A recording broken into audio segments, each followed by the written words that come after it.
नमस्कार, मी मानिनी गद्रे. चला गीतेच्या अंतरंग जाणून घ्यायचा प्रयत्न करूया.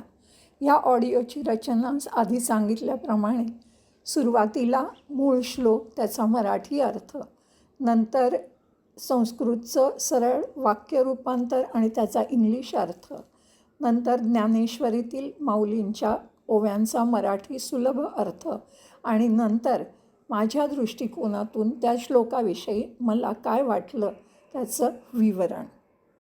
सर्वप्रथम आपण मूळ श्लोकाचा संधिविग्रह करून त्यातील प्रत्येक शब्दाचा मराठीत अर्थ पाहूया. सर्वप्रथम आपण मूळ श्लोकाचा संधिविग्रह करून त्यातील प्रत्येक शब्दाचा मराठीत अर्थ पाहूया. बाह्यस्पर्शेष्व असक्तात्मा विन्द्यत्तात्मनि यत् सुखम स ब्रह्मयोगयुक्तात्मा सुखम अक्षयम अश्नुते. अक्षय आनंदाच्या प्राप्तीचे साधन आणि त्याची प्राप्ती कशी होते ते सांगताना परमेश्वर म्हणतात, बाह्यस्पर्शेषु, बाहेरच्या विषयांमध्ये म्हणजे सांसारिक विषय ह्याची व्यक्ती, विषय, परिस्थिती ह्या विषयीची असक्तात्मा, आसक्तीरहित अंतःकरण असणारा साधक, आत्मनी, आत्म्यामध्ये स्थित, यत् सुखम, जो आनंद आहे, ध्यानजनित सात्विक आनंद, तत्तो विंदती, प्राप्त करून घेतो, तदनंतरम, त्यानंतर, सहा, तो ब्रह्मयोगयुक्तात्मा, सच्चिदानंद घन परब्रह्म परमात्म्याच्या ध्यानरूप योगामध्ये अभिन्न भावाने स्थित असलेला पुरुष, अक्षयम, अक्षय म्हणजे अभंग, अतूट, सुखम, आनंदाचा, अश्नुते, अनुभव घेतो, विभक्त होत नाही. अश्नुते म्हणजे स्वात्म होतं, खातो किंवा विभक्त न होतं, म्हणजे ज्याच्या अंतःकरणाला बाहेरील विषयांची आसक्ती नसते असा साधक आत्म्यात असलेल्या ध्यानामुळे मिळणाऱ्या सात्विक आनंदाला प्राप्त होतो. त्यानंतर तो सच्चिदानंद घन परब्रह्म परमात्म्याच्या ध्यानरूप योगात ऐक्यभावानी स्थिती असलेला पुरुष अक्षय आनंदाचा अनुभव घेतो. ये ही संस्पर्शजा भोगा दुःखयोनय एव ते आद्यंतवंत कौंतेय न ते शूरमते बुधहा. विषय भोगांची निंदा करताना परमेश्वर म्हणतात, संस्पर्शजा हा इंद्रिय आणि विषयांच्या संयोगाने उत्पन्न होणारे ये जितके भोगा हा भोग आहेत ते सर्व जरी विषय लोलूप पुरुषांना सुखरूप भासत असतात तरीसुद्धा ही निस्संदेहपणे दुःखयोनय हा एव फक्त दुःखालाच कारण आहेत. च आणि आद्यंतवंत आदी अंत असणारे म्हणजे अनित्य आहेत. कौंतेय हे अर्जुना, बुध बुद्धिमान विवेकी पुरुष, तेषु त्यांच्या ठिकाणी न रमते रमत नाहीत. अतिरेकामुळे दुःख प्राप्त होतं असे पुरुष आलेलं कर्म करतात पण त्यामध्ये रमत नाहीत. थोडक्यात म्हणजे जे हे इंद्रिय आणि विषय यांच्या संयोगाने उत्पन्न होणारे सर्व भोग आहेत ते जरी विषयी पुरुषांना सुखरूप वाटत असले तरी तेही दुःखालाच कारण होणारे आणि अनित्य आहेत. म्हणून हे अर्जुना, बुद्धिमान विवेकी पुरुष त्यात रमत नाहीत. शक्नोती हैव यः सोढुं प्राक् शरीर विमोक्षणात् कामक्रोधोद्भवं वेगम स युक्ता स सुखी नरः. काम क्रोध यांचे वेग सहन करू शकणारा पुरुष हा योगी आणि सुखी असतो असं सांगताना परमेश्वर म्हणतात, इह या मनुष्य शरीरामध्ये यहा जो साधक शरीर विमोक्षणात प्राक एव शरीराचा नाश होण्यापूर्वीच, प्राक म्हणजे आधी, कामक्रोधोद्भवम कामक्रोध यापासून उत्पन्न होणाऱ्या, वेगम वेगाला म्हणजे आवेगाला, सोढून सहन करण्यास, शक्नोती समर्थ होतो, स नरहा तोच पुरुष, युक्त योगी आहे आणि सहा सुखी तोच सुखी आहे. परमेश्वर म्हणतात, जो साधक या मनुष्य शरीरात शरीर पडण्याआधीच कामक्रोधामुळे उत्पन्न होणारा आवेग सहन करण्यास समर्थ होतो तोच योगी होय आणि तोच सुखी होय. योंत सुखोंतराराम तथांत ज्योतिरेव यः स योगी ब्रह्मनिर्वाणं ब्रह्मभूतोऽधिगच्छति. सांख्ययोगाची अंतिम स्थिती आणि निर्वाण ब्रह्म लाभलेल्या ज्ञानी महापुरुषांची लक्षणं परमेश्वर सांगतायत. यहा जो पुरुष एव ब्रह्माच्या शिवाय काहीच नाही असा निश्चय करून अंतसुख हा अंतरात्म्यातच आनंद अनुभव करणारा आहे, अंतराराम आत्म्यामध्येच रममाण होणारा आहे, तथा त्याचप्रमाणे यहा जो अंतर्ज्योतिही आत्म्याच्या ज्योतीमध्ये ज्याचे ज्ञान प्रकाशित होते, स ब्रह्मभूत हा तो सच्चिदानंद घन परब्रह्म परमात्म्याबरोबर एकीभाव प्राप्त करून घेतलेला योगी सांख्ययोगी ब्रह्मनिर्वाणम शांत ब्रह्माला अधिगच्छती प्राप्त करून घेतो. म्हणजेच जो पुरुष अंतरात्म्यातच सुखी, आत्म्यातच रमणारा आणि आत्म्यातच ज्ञान मिळालेला असतो, तो सच्चिदानंद घन परब्रह्म परमात्म्यासह ऐक्यभावाला प्राप्त झालेला सांख्ययोगी शांत ब्रह्माला प्राप्त होतो. लभन्ते ब्रह्मनिर्वाण मृषया क्षीणकल्मषाः छिन्नद्वैधः यतात्मानः सर्वभूतहिते रताः. क्षीणकल्मषाः ज्यांची सर्व पापं नष्ट होऊन गेली आहेत, छिन्नद्वैधाः ज्यांचे सर्व संशय ज्ञानामुळे निवृत्त झालेले आहेत, म्हणजे क्रिस्टल क्लिअर माइंड आहे आणि रागद्वेष निघून जाणे आहेत. सर्व भूतहिते जे सर्व प्राण्यांच्या हितामध्ये म्हणजे सतत दुसऱ्यांच्या हिताचा विचार करणारे रत आहेत. आणि यतात्मानः ज्यांचे जिंकलेले मन हे निश्चल भावाने परमात्म्यामध्येच स्थित आहे. ऋषयः ऋ म्हणजे ज्यांनी ज्ञान घेतले म्हणजेच ब्रह्मवेत्ते पुरुष ब्रह्मनिर्वाणम शांत ब्रह्म लभन्ते प्राप्त करून घेतात. म्हणजे ज्यांचं सर्व पाप नष्ट झालं आहे, ज्यांचे सर्व संशय ज्ञानामुळे फिटले आहेत, जे प्राणीमात्राच्या कल्याणात तत्पर आहेत आणि ज्यांचे जिंकलेले मन निश्चलपणे परमात्म्यात स्थिर असते, ते ब्रह्मवेत्ते शांत ब्रह्माला प्राप्त होतात. याच्यामध्ये 5 विशेषणं वापरली आहेत. क्षीणकल्मषाः, छिन्नद्वैधाः, यत आत्मनः, सर्वभूतहिते रताः आणि ऋषयः. आता आपण मूळ संस्कृत श्लोकाचं सरळ वाक्यात रूपांतर करूया आणि त्या पूर्ण श्लोकाचा इंग्रजीमध्ये अर्थ पाहूया. बाह्यस्पर्शेषु असक्तात्मा आत्मनि यत् सुखं तत्विन्दति स ब्रह्मयोगयुक्तात्मा अक्षयं सुखम अश्नुते. He whose mind is detached from the external contacts, who realizes the bliss within the self, is the one who is established in Brahma Yoga, experiencing endless bliss. ये संस्पर्शजाः भोगाः ते दुःखयोनः एव आद्यन्तवन्तः कौन्तेय बुधः तेषु न रमते.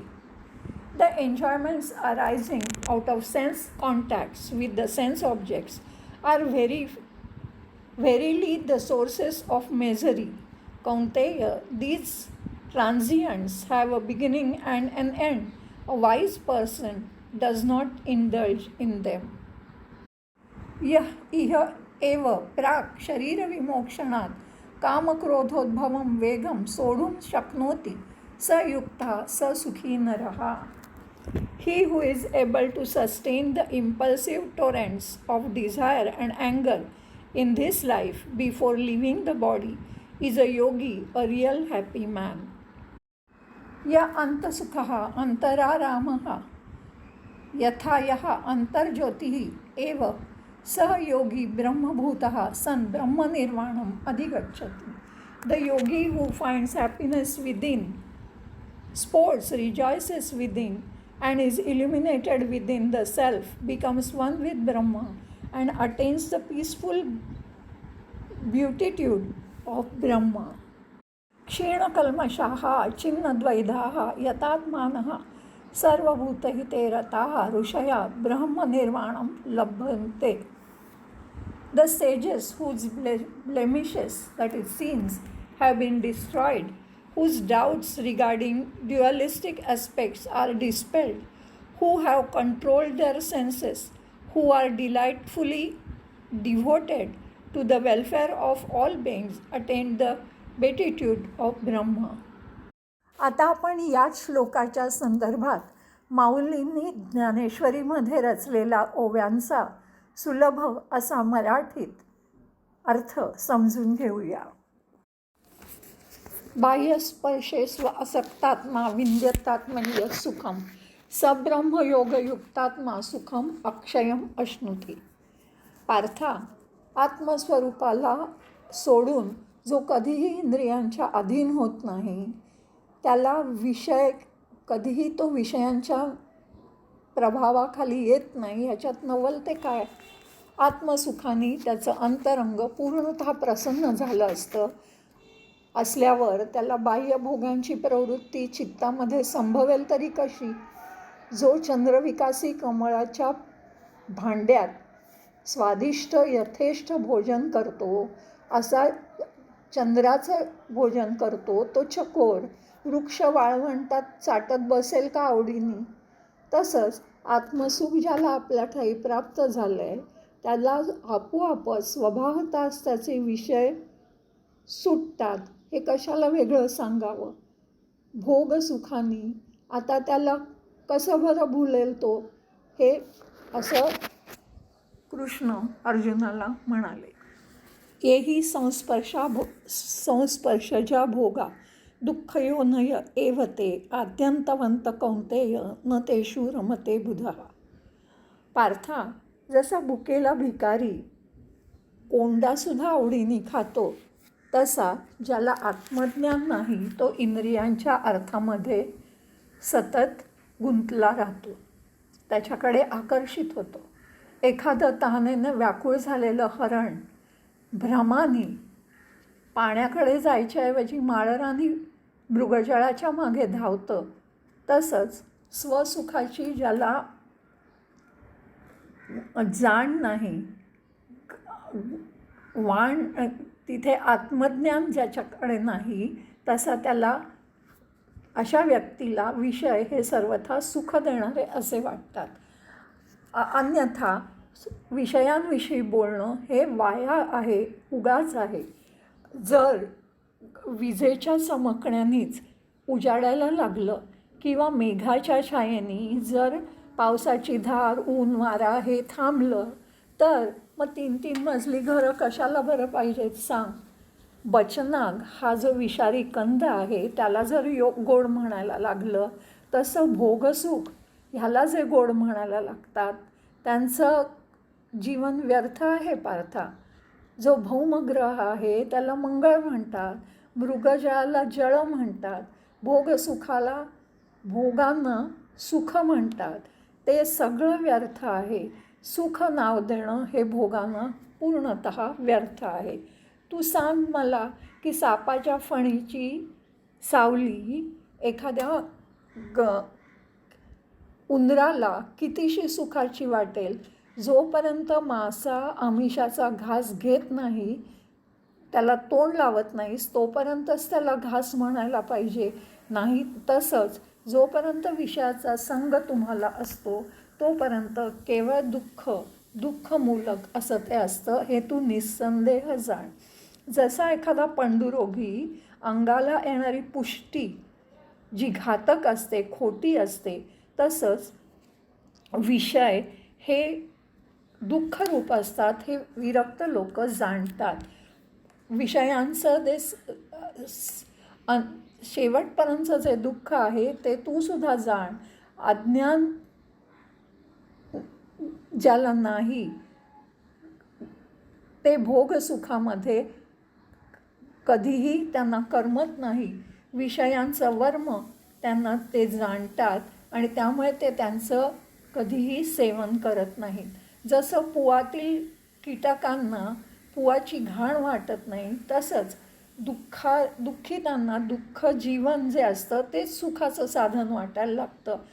भोगाच्या चिखलातील जणू काही ते बेडूक असतात, ते विषयामध्येच रमतात. जेव्हा जलचर असतात ते भोगजळातील भोगांना कधी सोडतील का, तसं जीव मात्र हा विषयांच्या ठायी उदासीन जर राहिला तरच तो सगळ्या दुःखांपासनं मुक्त होऊ शकतो आणि मग त्याला ते सगळं विषय हे निरर्थक वाटू लागतात. जन्ममरणाचे जे अपार सायास असतात, कष्टप्रद असा गर्भवास असतो, हा बिकट पंथ एकसारखा चालत राहिला तर त्याच्यापासून कोणाला आनंद मिळेल सांग तू.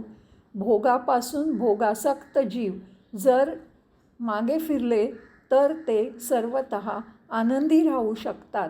जर पण ते आनंदी राहिले तर महादोषांनी जायचं तरी कुठे पार्था. आणि संसार हा एक असा शब्द आहे की तो खोटाच ठरेल मग जगामध्ये. भोग दुःखांनाच ते सुख मानतात, त्यांनाच भोग जे घेत राहतात, त्यांनी अविद्या जी वस्तुतः अस्तित्वातच नाही तिला ते खरी करून दाखवतात. आणि ह्या लोकांना हे दुष्ट विषय कधीही सोडत नाहीत. आणि जर हीच वाट तू धरलीस तर तुलाही दुःखच पदरी येईल. म्हणून ह्या विषयाचा, ह्या मार्गाचा तू विचारच करू नको. विरक्त पुरुष जे असतात ते विषयांना विष मानतात आणि निःशेषपणे त्यांचा अव्हेर करतात, ते नाकारतात. त्या निरीच्छांना सुखरूपी दुःख दाखवलं तरीसुद्धा ते त्यांना आवडत नाही. स्वसुख म्हणजे आत्मसुख, आत्मानंद. विषयसुखापासून चित्त आवरून परमात्म्याचे ध्यान केल्याने होणारे परमसमाधान, ब्रह्मज्ञानापासून होणारा परमानंद. आत्मा सच्चिदानंद रूप आहे. आत्मरूपी लीन होण्यात अपार आणि स्वयमेव आनंद लाभतो असा सर्व संतांचा अनुभव आहे. तो आनंद ज्यांना एकदा पूर्णत्वाने लाभला त्यांना व्यावहारिक सुखदुःख अत्यंत अळणी वाटतात. स्वर्गीय आणि सांसारिक सुख किंवा आनंद ही ह्या आत्मानंदाच्या पासंगालाही पुरणारी नाहीत. आत्मसुख हे अखंड आणि अवीट असे आहे. भौमग्रह मंगळ. आकाशातील सूर्यमालेतील नवग्रहांपैकी मंगळ हा तांबड्या रंगाचा दिसतो. त्याचे पृथ्वीशी बरेच साम्य असल्यामुळे त्याला भौम, भूमिसुत इत्यादी नावं देतात. मंगळ शब्दाचा अर्थ कल्याण करणारा, आनंददायक असा आहे. परंतु मंगळ ग्रह पापग्रह असून अत्यंत दुःख निर्माण करणारा आहे असे फलज्योतिषात सांगितले आहे. त्याची करणी त्याच्या नावाच्या अर्थाशी विसंगत आहे. विषय सुखाला सुख असं नाव देणं ही अशीच विसंगती आहे असा भाव याच्यामध्ये आहे. पंडुरोगी म्हणजे रक्तक्षय. ह्या रोगात शरीर निस्तेज, फिकट आणि पुढे रक्तक्षयामुळे सुजलेले दिसते. अविद्या म्हणजे नसलेली, माया, अज्ञान. ब्रह्मविद्येने हिचा नाश होतो म्हणून हिला अविद्या असं म्हणतात. आत्म्याची 2 आवरणं, स्थूल देह आणि लिंग देह आहेत. ह्या कल्पनेच्या मुळाशी कारण देह अविद्या आहे. अनित्य, मलिन आणि दुःखरूप अशा अनात्म पदार्थाच्या ठिकाणी नित्यत्व, शुद्धत्व आणि सुखरूपत्व मानणं याला अविद्या असं म्हणतात. पदार्थाच्या ह्या विपरीत ज्ञानास अविद्या म्हणतात. संसार म्हणजे आत्मस्वरूपाच्या विस्मरणामुळे भासमान होणारा, सतत बदलत असणारा, अत्यंत अस्थिर आणि क्षणभंगूर असा विश्वाचा आभास आणि त्यातील सुखदुःखे, मानवी जीवित किंवा प्रपंचाचा आभास. शक्नोतिहैव यस् सोढुं प्राक्शरीर विमोक्षणात कामक्रोधो भवद्वेगम सयुक्ता स सुखी नरः. पार्था, ज्यांनी हा संपूर्ण देहभाव आपल्या देहात असूनही स्वाधीन ठेवलेला आहे, त्यांच्या ठायी विषयांची गंधवार्तासुद्धा नसते. विषयांची भाषा त्यांच्या मनातसुद्धा येत नाही, तर त्यांच्या अंतरंगात सतत ब्रह्मसुख राहतं. पण ते सुद्धा ते वेगळं होऊन जसं एखाद्या पक्ष्याने फळाचं चुंबन घ्यावं तसं नाही, तर इथे भोग्य, भोगता आणि भोग ही त्रिपुटी ही पूर्णपणे ते विसरून गेलेले असतात.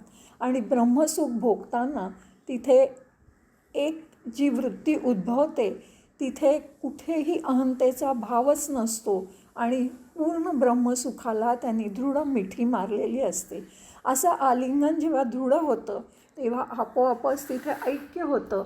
आणि जसं लाटांपासून जळ हे पाणीच राहतं, त्याच्यामध्ये काही लाटा आणि पाण्यामध्ये भिन्नत्व नसतं, अभिन्न ते असतं, तसं ते सुखाशी एकरूप होतात.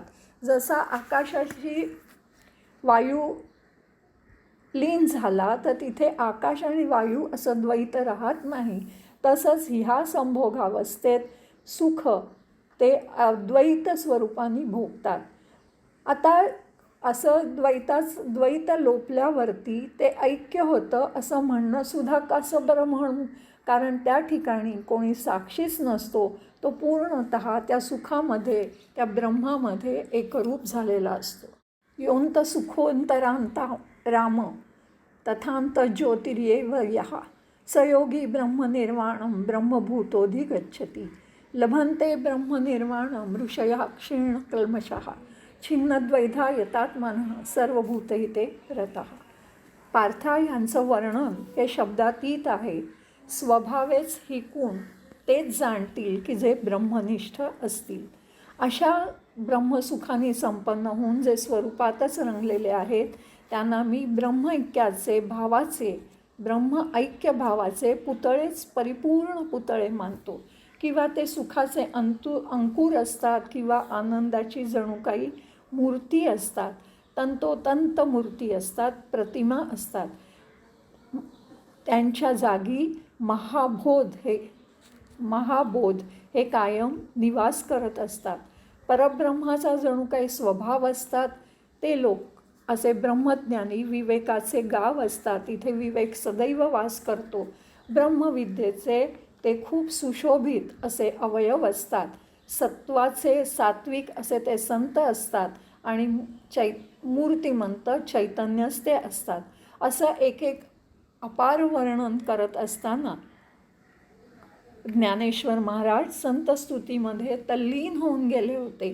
तेव्हा त्यांचे गुरु निवृत्तीनाथ त्यांना म्हणाले की अरे तू असा कथाभाग दूर राहतोय, संतस्तुती माझी तू तल्लीन होऊन गेला आहेस, ते रसायन वर्णन करण्यास स्वरूपी रंगून तू करतोयस, पण त्या रसाचा ओघ आता तू आवर, कारण गीतार्थाचा दीपक तुला उजाळायचा आहे.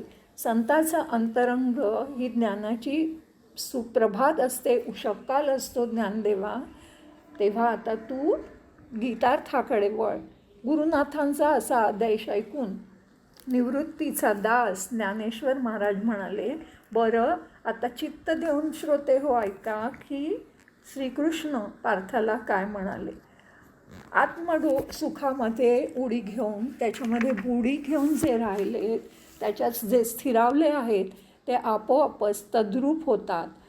शुद्ध आत्मज्ञान होताच सगळ्या विश्वाला ते स्वस्वरूपी बघतात. तसाच पार्था रूप आणि नाव देहासकट त्याला मी ब्रह्म मानतो. वस्तुतः अत्यंत असं जे श्रेष्ठ आहे, जे मर्यादारहित आहे, अविनाशी आहे आणि जे सर्वथा जे संसारामध्ये निरीच्छ असतात ते त्या ब्रह्मग्रामाचे अधिकारी आहेत.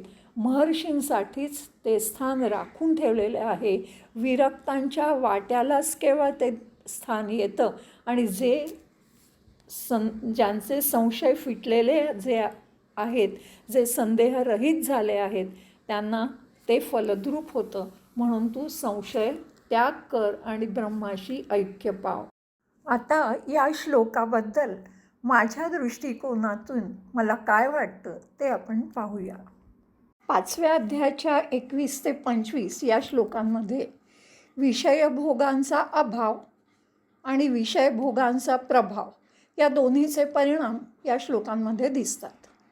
जो साधक सांसारिक विषय, आपल्या आजूबाजूला आपल्याजवळ येणाऱ्या व्यक्ती, प्राप्त होणारी परिस्थिती ह्या सगळ्याच्या बाबतीत आसक्तीरहित असतो, तसंच इंद्रियांच्या विषयांशी होणारे संयोग हे एक साक्षी भावानी बघतो, म्हणजे जो इंद्रिय निग्रही राहतो, जो स्वधर्माने प्राप्त कर्म करतो पण त्यात जो रमत नाही, तर परमेश्वर म्हणतात अशा योग्याला अक्षय आनंद, अक्षय म्हणजे ज्याचा कधीच क्षय होत नाही, कायमस्वरूपी असा आनंद प्राप्त करतो. काम आणि क्रोध यांचे जे आवेग असतात, परमेश्वरसुद्धा मान्य करतात की ते आवेग इतके कठीण असतात, पण ह्या आवेगाने सुद्धा ज्याची स्थिरता डळमळीत होत नाही, तो सतत ब्रह्मानंदात राहतो. 24 आणि 25व्या श्लोकामध्ये आपल्याला दिसतं की जो ज्ञानप्राप्तीमुळे सतत त्या आत्म्यातच सुखी आहे, रमलेला असतो, त्याची 5 लक्षणं दिलेली आहेत, विशेषणं दिसतात. पहिलं म्हणजे क्षीण कल्मषा, ज्याची पापं नष्ट झाली आहेत, म्हणजे जो त्या सत्याच्या ज्ञानाने त्याचं अज्ञान धुतलं गेलं आहे. दुसरं विशेषण म्हणजे छिन्न द्वैधा, त्याच्या मनात कुठचाही संशय नाही आहे, एकच एक ते परमशक्ती आहे हे ज्ञान त्याला प्राप्त झालेलं आहे आणि बाकी प्रकृतीचा हा सगळा भास आहे. म्हणजेच त्याचं मन आता क्रिस्टल क्लिअर त्या सत्याविषयी झालं आहे. तिसरं म्हणजे यतात्मान, ज्याचं मन त्याच्या स्वाधीन आहे, ज्याचे राग द्वेष गेलेले आहेत, तो. चौथं म्हणजे सर्व भूतहिते रताः, सतत जो दुसऱ्यांच्या हिताचा विचार करतो, तो. आणि 5वं विशेषण आहे ऋषयः, ज्यांनी सत्याचं ज्ञान घेतलं आहे असा. तर अशी लक्षणं सांगितलेत आणि ते म्हणतात की असा ज्ञानी ज्याच्यामध्ये ही सगळी 5 गुण आपल्याला दिसतात, तो शांत ब्रह्माला प्राप्त होतो, म्हणजेच तो देहात असतानाच मुक्त झालेला असतो. गीतार्थ जाणून घ्यायला पुन्हा भेटूया. मनःपूर्वक धन्यवाद.